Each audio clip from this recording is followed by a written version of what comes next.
That is noted. We can now proceed to invite counsel for petitioner in petition number E002 of 2022. Thank you very much, Your Ladyship, the Chief Justice, members of the court. I wish to make submissions this afternoon before you on behalf of the third petitioners in the consolidated petition. The petition filed by the third petitioner, initially as petition number 2 of 2022, raises or has issues that deal with all the issues that had been framed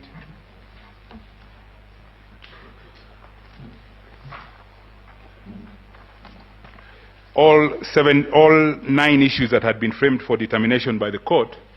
But in respect of issues number 1, 2, 3, 4, 5, and 6, I will rely on the written submissions that we have filed or that have been filed on behalf of the third petitioner.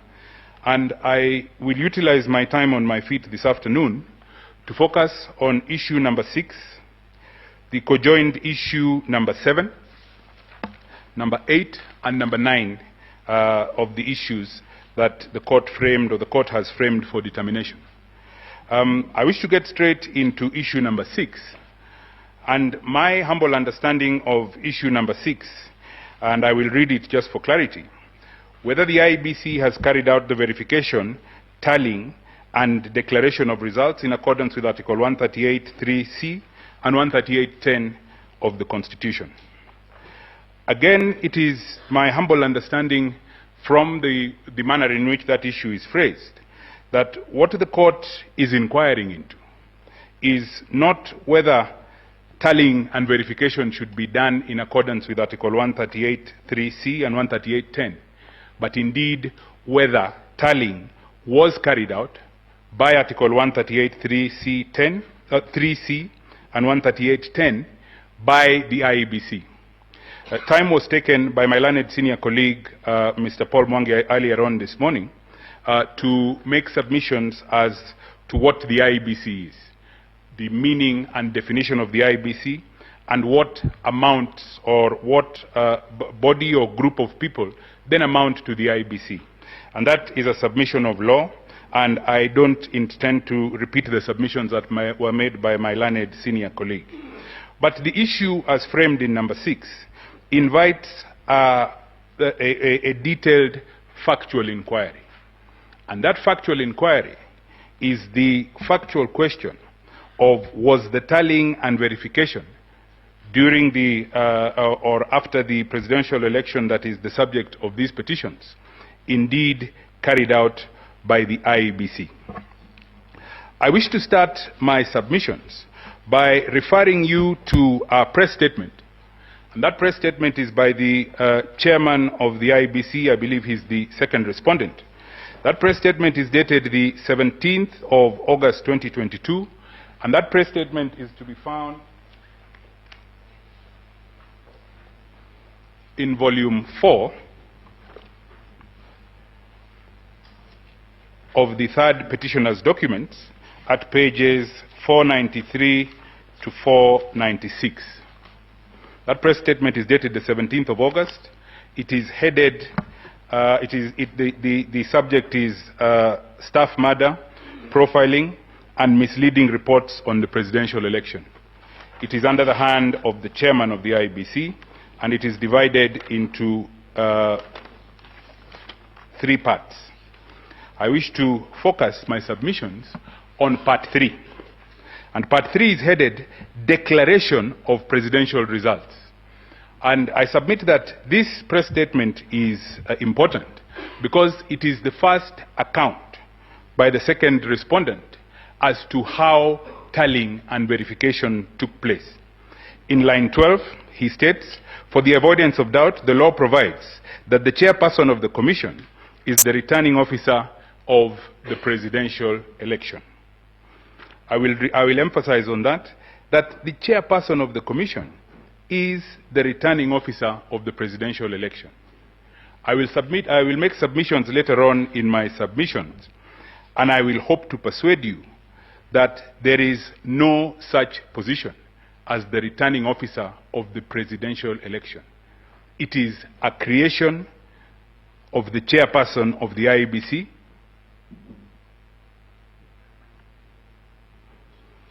and it is created for the purposes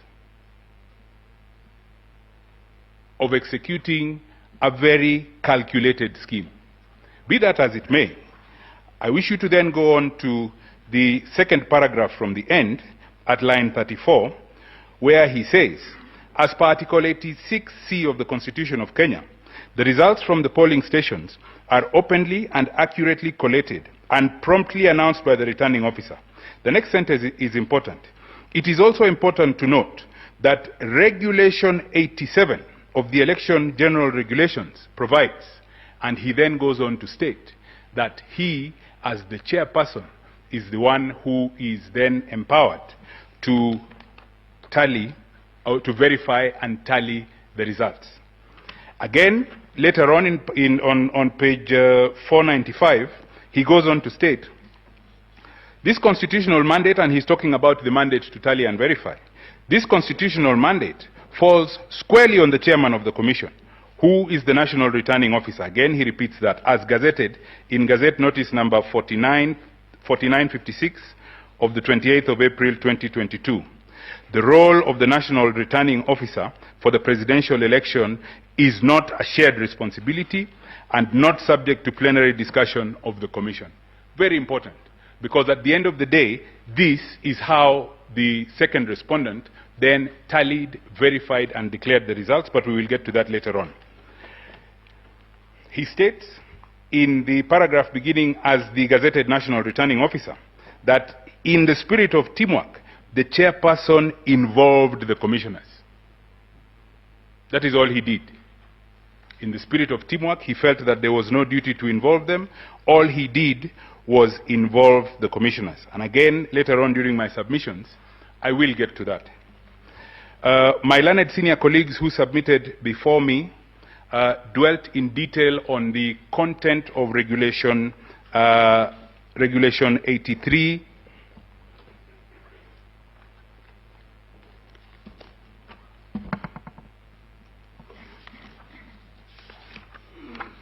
The content of Regulation 83.2 and Regulation 87.3.1, Regulation 87.3 in its entirety, and the manner in which those two regulations enable the chairperson singularly to tally or to verify and tally results in the presidential election.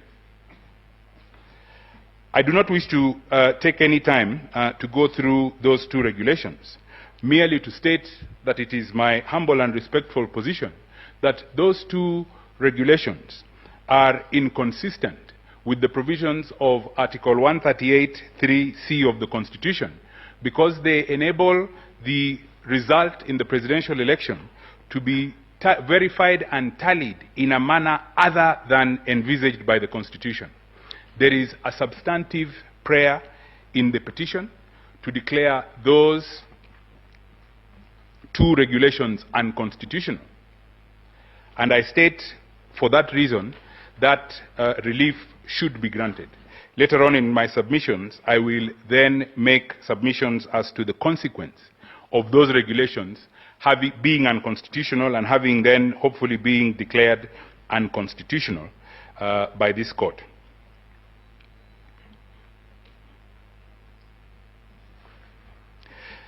The fact that the tallying and verification of the result in the presidential election was done solely by the chairman is laid bare in the provisions of Gazette Notice number 9540 of 8th of August 2022. This again was referred to by my learned senior colleague Mr. Firoz Noroji whilst he's on his feet. And this Gazette Notice is to be found at page 36 of the affidavit sworn by the second respondent and drawn by the firm of my good and learned friend, Mr. Eric Gumbo and Associates, at page 36 of that affidavit.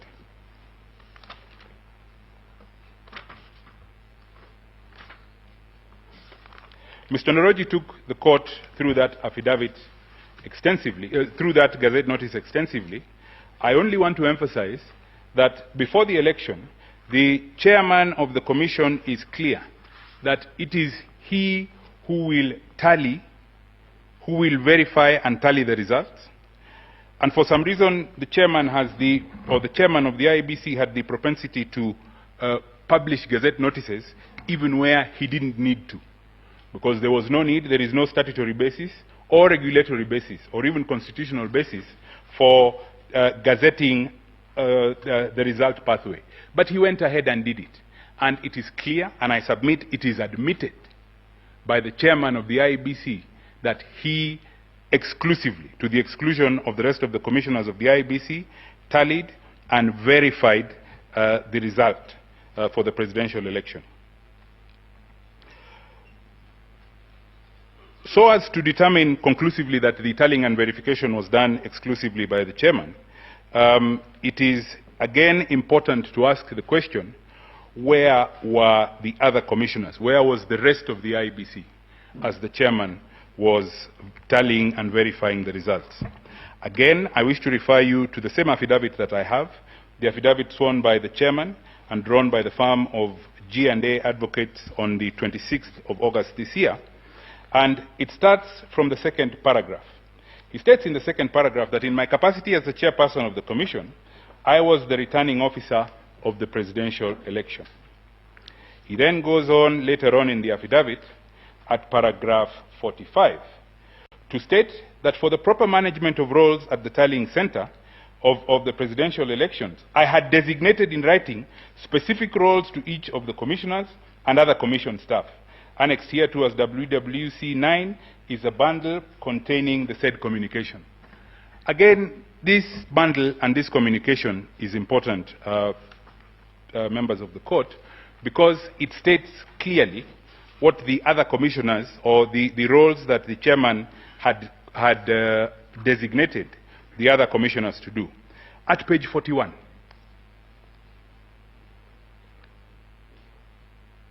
there is an internal memo or a letter signed by the chairman on the 22nd of July, addressed to the Vice Chairperson Juliana Cherere and Commissioner Boya Molu. And it is headed Appointment to the Media and Call Center Management Team for the Presidential Tallying Center, Bomas of Kenya. And he goes on, he says, consequently, you are hereby appointed to the Media and Incident Reporting Team of the Presidential Election Tallying Center as follows. Juliana Cherere, Team Leader. Commissioner Boya Molu, Alternate Team Leader. And their roles are set out there. Terms of reference of your appointment provide liaison between the Presidential Returning Officer, who is himself, and the National Communication Center, preparing periodic briefs for the Presidential Returning Officer to address the media, briefing the Presidential Returning Officer on electoral activities across the country. Nothing to do with tallying and verification. The two subjects of that letter are commissioners of the IEBC. The next letter is on page 42, also dated the 22nd of July. This one is addressed to Commissioner Francis Wanderi and Commissioner Irene Masit. Again, under the hand of the chairman, and it is appointment to the Logistics, Welfare and Security Team at the Presidential Tally Center, Bomas of Kenya. Again, he appoints them in the second paragraph. Consequently, you are hereby appointed to oversight, provide policy direction and strategy formulation for the Welfare and Security Team of the Presidential Election Tallying Center. He then states their names and he states their terms of reference as security of the Tally Center and installations, the Tallying Center's logistics, planning and organization, security of members of the commission, staff, VIPs and other visitors, transport for commission staff, any other duties assigned. Important, those are two commissioners. None of them has been assigned to tally and verify. The third letter is on page 43, and this one is addressed to Commissioner Justus Nyang'aya. Again, Justus Nyang'aya is appointed to be in charge of dignitaries and protocol, And in the second paragraph, he is told that as team leader for dignitaries and protocol, he will be responsible for providing support services to the Commission, managing protocol of dignitaries and VIPs, managing access to the Presidential Tally Center for accreditation, for accredited media, observers and agents, and any other responsibility. Now, those are out of 6 commissioners. Those are 5 commissioners. None of them is assigned to tallying and verification. There is a last letter, also dated the 22nd of July on page 44. This one is addressed to Commissioner Professor Abdi Guliye and Mr. Marjan Hussein Marjan. I wish to point out to this court and ask the court to note that Marjan Hussein Marjan is not a commissioner, but he is merely the CEO of the IEBC. Now, these two are appointed to the results management team at the Presidential Tally Center. Their duties are undertaking quality assurance of results forms received from the Presidential Returning Office desk, tallying and processing of election results. I urge that that is the language of Article 183.3, and assisting the Presidential Returning Officer in managing a record of the election results. Tallying and verification, I submit, on the admission of the chairman of the IEBC was done by Professor Abdi Guliye and Marjan Hussein Marjan, and not by the IEBC.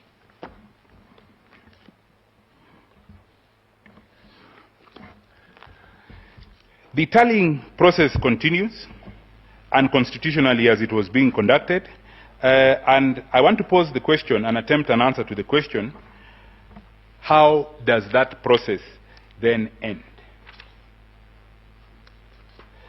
That process ends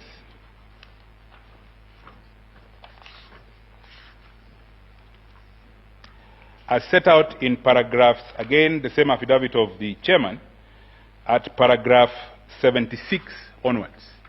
But the story that he tells, or the deposition that he makes, starts in paragraph 66. And I will read it because it is important.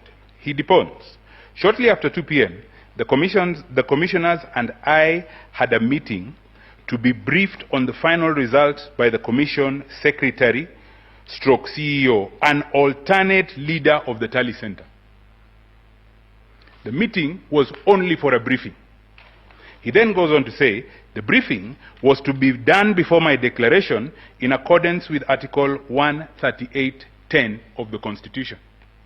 So according to the chairman, all that was going to take place between him and the commissioners was a briefing, and he then goes on and declares the results. What did he do? After he narrates the story of the visit between paragraph 67 and 75, he then goes on under the substantive heading, Commission Briefing of Final Results. After the NSAC team had left, the Commission Secretary and Chief Executive Officer, who was also the alternate leader of the team of the Tallying Center, Mr. Marjan Hussein Marjan, walked into the boardroom. The purpose of the meeting was to receive the final tally of results of the presidential election before I could proceed to declare. From the chairman's own evidence, he assembles a team that comprises Professor Guliye and Mr. Marjan. They tally and verify the result, and Mr. Marjan is merely coming to brief the commission. What happens after that? There is between paragraph 77, where he states that copies of the results were handed to the commissioners, and that is all that was done. The result had been tallied and verified elsewhere. The copies are merely handed. There is a conversation. There is no agreement. And of importance, at paragraph 81, the chairman deposed as follows. I walked out of the meeting room accompanied by Commissioner Professor Guliye, Commissioner Molu, and the Chief Executive Officer. And he then went to the auditorium and declared the results. In the chairman's own words. And I submit that his narrative of what took place is important. That is how the tallying and verification of the result in the presidential election took place. to answer or to attempt an answer to the question that is sought by this court by framing ground number 6 as it is, whether IEBC carried out verification, tallying and declaration of the results in accordance with Article 138(3)(c) and 138(10). I would answer that question in the negative. Tallying was carried out by the chairman alone. At best, the chairman, Professor Gulie, and Mr. Marjan. A quick look at Section 5(1) of the IEBC Act would disclose that those 3 gentlemen, however eminent, are not the IEBC. What the Constitution enables the chairman to do on his own is to declare the result. I submit that the election is a process, it is a progressive process, and the completion of one process enables another. If you do not complete voting, you cannot tally. If you don't complete tallying, you cannot declare. I submit that tallying and verification, having not taken place as provided by the Constitution, then there was no result for the chairman to declare. There is an attempted justification by the chairman for his decision to tally and verify the result on his own. That justification exists in an affidavit sworn by the chairman. This time it is drawn by the firm of Iseme Kamau and Maema Advocates. It is at page 14, at paragraph 62. The chairman attempts to justify his decision to tally and verify alone from this court's decision in Raila 2017. With tremendous respect to the chairman, the issue of his ability to tally and verify on his own was not an issue in Raila 2017. And with the clear provisions of the Constitution, in Article 138(3)(c), there can be no judicial foundation for the chairman's tallying and verification on his own. At the beginning of my submissions, I had submitted that I wish to demonstrate to this court that the chairman executed a very well calculated scheme to grab the election and to run the election on his own. And this is how, in my estimation, he did it. Elections are normally commenced by a notice of elections that is issued under Section 14 of the Elections Act. Regulation 12 of the Elections General Regulations then provide that certain specific notices will be issued for the presidential election. Regulation 12(2) provides as follows: immediately after the publication of a notice under Section 14, and the notice under Section 14 of the Act is published by the Commission, the returning officer of every constituency shall notify the holding of a presidential election in Form 8. Now that's important, because I had also said that earlier on that there is no such role as a presidential returning officer or national returning officer. And I say so because of the provisions of Article 138(2) of the Constitution. Article 138(2) of the Constitution says, if 2 or more candidates for president are nominated, an election shall be held in each constituency. An election shall be held in each constituency. A returning officer is defined in Section 2 of the Elections Act as a person who conducts an election. The chairman is merely enabled to declare. The conduct of the election, by dint of Article 138(2), is by 290 returning officers. The notice that they were required to publish under Regulation 12.2 was never published. The 290 notices from the 290 returning officers was never published. There is no position like the national returning officer. So the first infraction is that there are no notices. The chairman constitutes himself as the national returning officer, and the notices are not published. The chairman gazetted himself. I believe the Gazette notice, I think it is the 22nd or 28th of May. He gazetted himself as the national returning officer. As a matter of good electoral practice, returning officers are gazetted with deputies. The chairman gazetted himself with no deputy.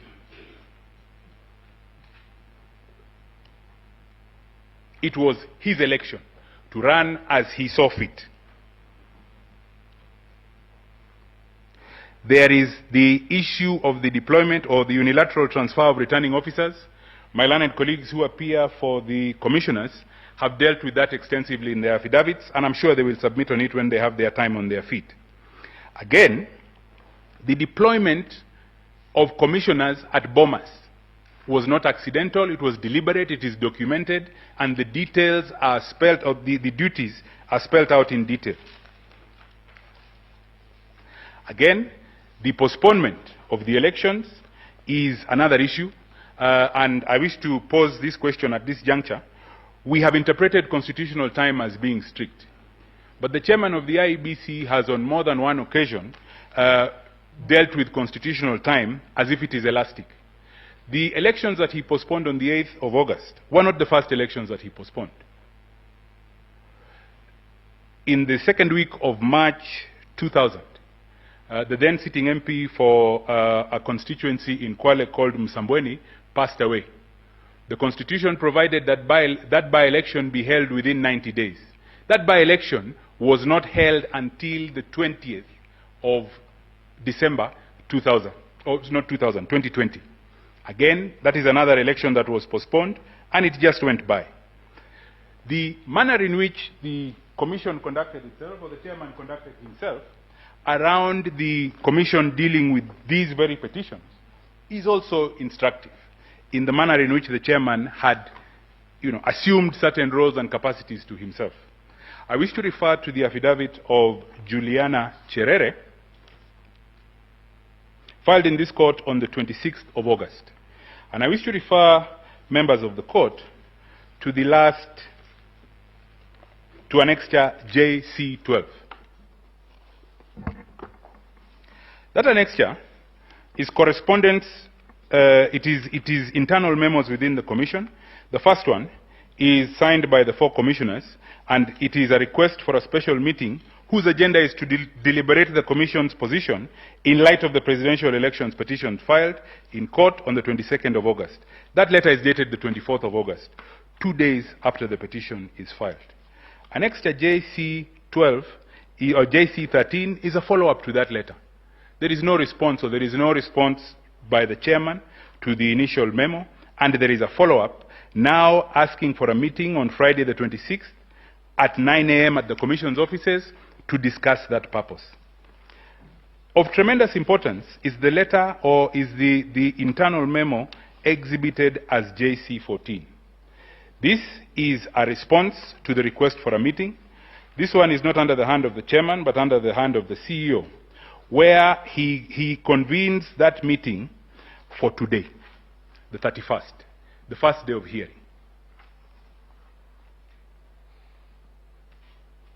Is that a chairman acting in the best interest of the commission? Is that a chairman acting constitutionally responsibly? The effect of the unconstitutionality in the election was dealt with by this court's decision in Joho 2014. Anything done under that unconstitutional piece of legislation is a nullity. In the brief time that I have left, to answer the ground number 7, it is impossible to tell whether the returned candidate garnered 50% plus 1, because the process by which that finding would have been made did not take place constitutionally.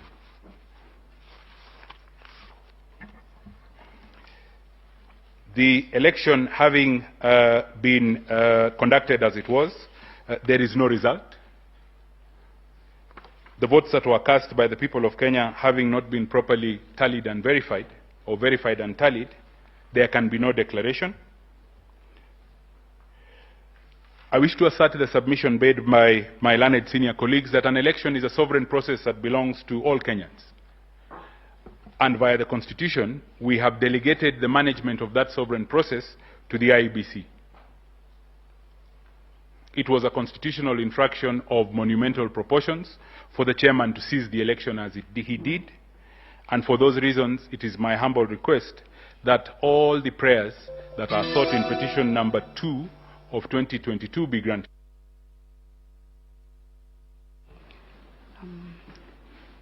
Thank you, Council.